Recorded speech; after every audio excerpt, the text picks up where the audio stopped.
Hello friends, welcome back Spain news channel நண்பர்களே. இன்றைக்கி இந்த வீடியோவில் மிக முக்கியமான எச்சரிக்கையான ஒரு ஜோதிட தாள்களையோ ஆன்மீக தாள்களையோ இப்போ இந்த வீடியோவில் அதிரடியாக பார்க்க போகிறோம்.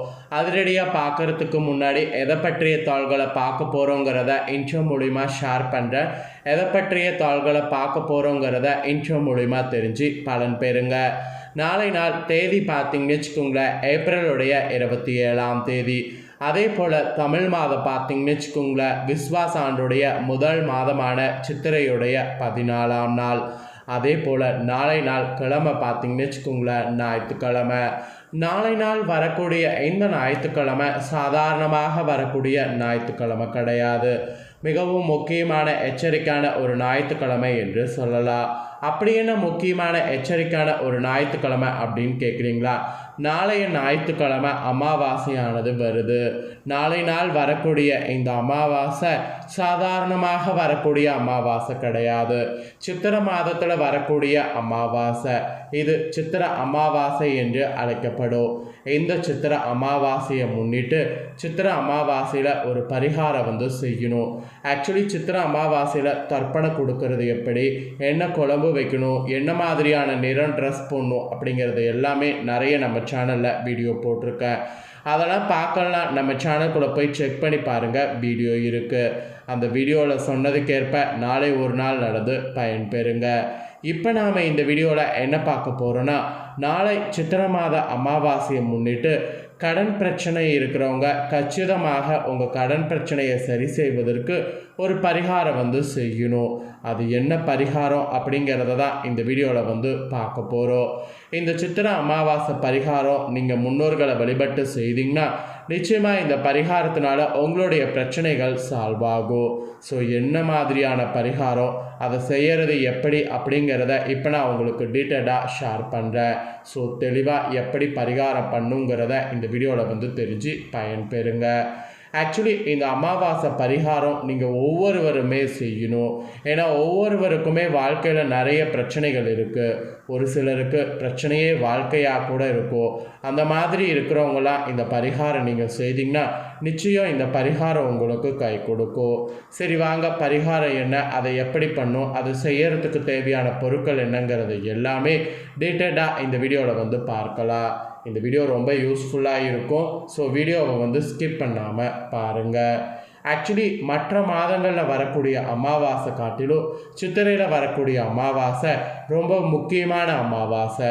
ஏன்னா சித்திரையில் வரக்கூடிய அமாவாசை தான் தமிழ் வருடத்தில் முதல் அமாவாசை. ஸோ சித்திரை மாதத்தில் அமாவாசை தினமானது நாளை 27/4/2025 ஞாயிற்றுக்கிழமை வருது. இந்த ஞாயிற்றுக்கிழமை நாளை நாள் வரக்கூடிய அமாவாசை திதியை சரியாக நீங்கள் பயன்படுத்தினால் உங்களுடைய வாழ்க்கையில் இருக்கக்கூடிய தீராத பிரச்சனையை சுலபமாக நீங்கள் தீர்த்து விடலாம். அதற்கான ஒரு எளிய பரிகாரத்தை தான் இந்த வீடியோவில் இப்போ நீங்கள் தெரிந்து கொள்ள போகிறீங்க. இந்த பரிகாரம் செய்ய ஒரு முக்கியமான பொருளை கொண்டு நீங்கள் முன்கூட்டியே வீட்டில் வைக்க வேண்டும். ஸோ அந்த முன்கூட்டியே கூட்டிகிட்டு என்ன பொருளை வைக்கணுங்கிறத இப்போ நான் உங்களுக்கு சொல்கிறேன். அந்த பொருள் என்னங்கிறத இப்போ இந்த வீடியோவில் தெரிஞ்சுக்குங்க. வாங்க, என்ன பொருள் அப்படிங்கிறத பார்க்கலாம். இந்த பரிகாரத்திற்கு நமக்கு தேவைப்படக்கூடிய பொருள் என்னன்னா ஒரே ஒரு பனை ஓலை. இது காட்டு சைடுகளில் கிடைக்கும், கிராமப்புறங்களில் கிடைக்கும். கிராமப்புறங்களில் இது சுலபமாக கிடைத்துவிடும். நகர்ப்புறங்களில் இது பார்த்திங்கன்னு வச்சுக்கோங்களேன், கொஞ்சம் கிடைக்கிறது கஷ்டம். ஆனால் யாரிடமாவது சொல்லி இந்த பனை ஓலையை இன்றைய நாளுக்குள்ளே வாங்கிட்டு வந்துடுங்க. ஏன்னா அமாவாசை நாளை நாள்னா இன்றைய நாளே உங்களுடைய வீட்டில் வைக்கிறது இந்த பரிகாரம் செய்கிறதுக்கு ரொம்ப யூஸ்ஃபுல்லாக இருக்கும். அதனால் நாளைய பரிகாரத்துக்கு இன்றைய நாளே முடிஞ்ச அளவு நீங்கள் ரெடி பண்ணி வைத்துக்குங்க. அமாவாசையான நாளை நாள் பரிகாரம் செய்ய இந்த நாளே நீங்கள் வாங்கி வைத்தீங்கன்னா வசதியாக இருக்கும். இந்த பண ஓலையை அமாவாசை திதியான நாளை நாள் ஃபஸ்ட்டு உங்களுடைய முன்னோர்களுக்கு செய்ய வேண்டிய முதல் விஷயத்தை செய்யணும். முன்னோர்களுக்கு திதி தர்ப்பணம்லாம் ஃபஸ்ட்டு செய்யணும். திதி தர்ப்பணம் படையெல்லாம் வந்து அவங்களுக்கு பண்ணி வழிபாடுகள் எல்லாம் முடித்து விட்டு அப்புறம் உங்கள் குலதெய்வத்தை வேண்டி பூஜை அறையில் ஒரு விளக்கேற்றி வைத்து விட வேண்டும். அதுக்கப்புறம் தான் இப்போ நான் சொல்லக்கூடிய பரிகாரத்தை செய்யணும். இந்த பரிகாரத்தை மட்டும் நாளை நாள் செய்யக்கூடாது. முன்னோர்களுக்கான திதி தர்ப்பணம் படையல் வழிபாடுகள் செய்து முடித்ததுக்கப்புறம் குலதெய்வத்தை நினைத்து வீட்டில் விளக்கேற்றதுக்கப்புறம் இந்த பரிகாரம் வந்து செய்யணும். வாங்க பரிகாரம் என்ன பண்ணுங்கிறத பார்க்கலாம்.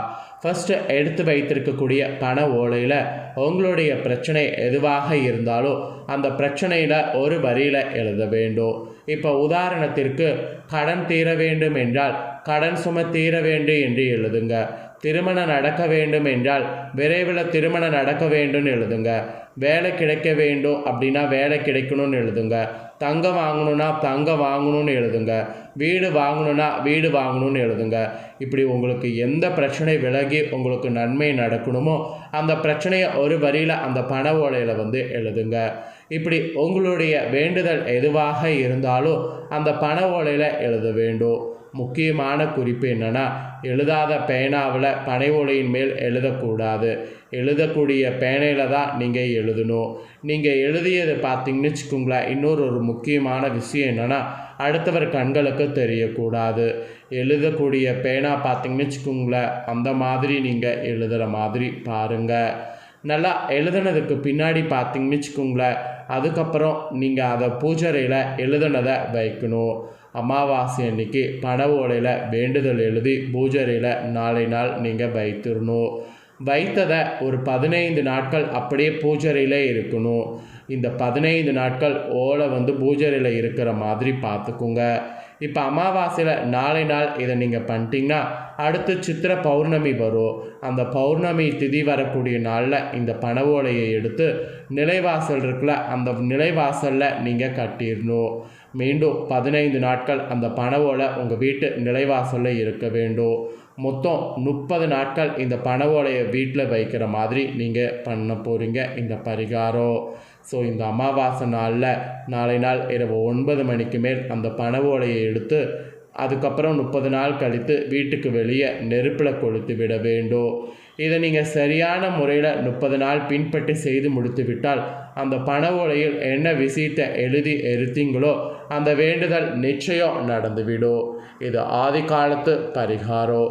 ஒரு பெரிய பிரபல ஜோதிடரால் சொல்லப்பட்ட பரிகாரம் தான் உங்களோடு இப்போ நான் உங்களுக்கு இந்த வீடியோவில் ஷேர் பண்ணியிருக்கேன். இந்த பரிகாரம் செய்யறதுக்கு செலவு எதுவுமே வந்து இல்லை. உங்களுடைய நன்மைக்காக மட்டுமே இந்த பரிகாரம் கொடுக்கப்பட்டிருக்கு. பண ஓலையை எடுத்து வர வேண்டும் என்பதற்காக முன்கூட்டியே இந்த பரிகாரம் பார்த்தீங்கன்னு வச்சுக்கோங்களேன், நான் உங்களுக்கு சொல்லிட்டேன். இந்த வருட விஸ்வாச சித்திரை அமாவாசையில் நீங்கள் இதை செய்து விட்டிங்கன்னா உங்கள் வாழ்க்கையில் சக்ஸஸ் நிச்சயம் உங்களை வந்து அடையும். இந்த அமாவாசை திதியில் இந்த பரிகாரத்தை செய்ய தவற விடக்கூடாது. அடுத்த அமாவாசை திதிக்கு இந்த பரிகாரம் வந்து நீங்கள் எரிக்கிற மாதிரி பார்த்துக்குங்க. நல்லதே நடக்கும் அப்படிங்கிற நம்பிக்கையோடு நானும் இந்த வீடியோவை வந்து முடிச்சுக்கிறேன். ஸோ சித்திரை அமாவாசை சக்தி வாய்ந்த அமாவாசை. இந்த அமாவாசையை யாரும் தவற விடக்கூடாதுங்கிறதுனால தான் இந்த அமாவாசையில் செய்ய வேண்டிய இந்த பரிகாரத்தை ஷேர் பண்ணேன். இந்த பரிகாரத்தை அனைவரும் வந்து தெரிஞ்சிருப்பீங்க. ஆக்சுவலி இந்த பண ஓலை எங்களுக்கு கிடைக்கல, நாங்கள் என்ன பண்ணுறது அப்படின்னு சிட்டியில் இருக்கிறவங்க கேட்பீங்க. பண ஓலை கிடைக்கல அப்படின்னா பண ஓலைக்கு இணையாக கருதப்படக்கூடிய பிரியாணி இலையை பயன்படுத்திக்குங்க. பிரியாணி இலையில் உங்களுடைய பிரச்சனையை எழுதுங்க. பேனாவில் எழுதும்போது அது தெரியுமே அப்படின்ட்டு நீங்கள் கேட்பீங்க. பேனாவில் எழுதும்போது அது தெரியாமல் இருக்கிறதுக்கு எழுதுகிற மாதிரி பாவனை காட்டினாவே போதும். என்னுடைய கடன் தீர வேண்டும் அப்படின்ட்டு எழுதுகிற மாதிரி பாவனை காட்டினாவே போதும். ஸோ அந்த மாதிரி நீங்கள் பண்ணாவே ஓகே தான். ஸோ இந்த பரிகாரம் செய்யும்போது முழு மனதோடு முழு நம்பிக்கையோடு செய்யணும். அப்போ தான் பரிகாரமானது பலிக்கும். இல்லைனா பரிகாரம் வந்து உங்களுக்கு பலிக்காது. ஏனோ தானான்னு செய்துட்டு எனக்கு பலன் கிடைக்கல அப்படின்ட்டு கேட்கக்கூடாது. நம்பிக்கையோட பரிகாரம் செய்திங்கன்னா பலன் கிடைக்கும். நம்பிக்கையோடு செய்து பலன் பெறுங்க. இதை நீங்கள் பார்த்தது போல் உங்கள் ஃப்ரெண்ட்ஸ் ஃபேமிலியில் இருக்கிறவங்களும் பார்க்கணும் அப்படின்னு நினச்சிங்கன்னா வீடியோ லைக் பண்ணி உங்கள் ஃப்ரெண்ட்ஸ் ஃபேமிலிக்கு ஷேர் பண்ணுங்கள். உங்கள் ஃப்ரெண்ட்ஸ் ஃபேமிலியில் இருக்கிறவங்களும் பார்க்கட்டும். அவங்களும் வந்து கண்டிப்பாக இந்த முக்கியமான தாள்களை இந்த வீடியோ மூலிமா தெரிஞ்சு இதற்கேற்ப நடந்து பயன்பெறட்டும். கிராமப்புறங்களில் இருக்கிறவங்களுக்கெல்லாம் பண ஓலை ஈஸியாக கிடைக்கும். அதை வைத்து நம்ம பரிகாரம் பண்ணுறதுனால உங்களோட லைஃப்பில் ஏதாவது ஒரு பக்கம் ஒளி நிச்சயமாக வந்து கிடைக்கும். ஸோ நம்பிக்கையோட பரிகாரம் செய்து அனைவரும் பயன்பெறுங்க. நீங்கள் இதை பண்ணி பயன்பெறுவது போல் உங்கள் ஃப்ரெண்ட்ஸ் ஃபேமிலியில் இருக்கிறவங்களும் தெரிஞ்சு பயனடையணும்னு நினச்சிங்கன்னா வீடியோ லைக் பண்ணி ஷேர் பண்ணுங்கள். எல்லாருமே இந்த தாள்களை வந்து தெரிஞ்சு இந்த பரிகாரம் பண்ணி பயன்பெறட்டும். நெக்ஸ்ட்டு இன்னொரு முக்கியமான தாள்கள் அமாவாசை பற்றி ஷேர் பண்ணணும். அதை நான் உங்களுக்கு அடுத்ததாக வரக்கூடிய வீடியோவில் வந்து ஷேர் பண்ணுறேன். அதையும் தெரிஞ்சுக்க நம்ம சேனலை சப்ஸ்கிரைப் பண்ணலைன்னா சப்ஸ்கிரைப் பண்ணி பெல் பண்ண ப்ரெஸ் பண்ணிடுங்க. அதை பண்ணிட்டீங்கன்னா நான் போடுற மற்ற அப்டேட்டான அந்த வீடியோவை நீங்கள் உடனே நோட்டிஃபிகேஷன் வந்து தெரிஞ்சு பயனடையலாம். ஸோ சப்ஸ்கிரைப் பண்ணி பெல் பண்ண ப்ரெஸ் பண்ணுங்கள். நெக்ஸ்ட்டு இம்பார்ட்டண்டான வீடியோவில் வந்து சந்திக்கிறேன். நன்றி, வணக்கம்.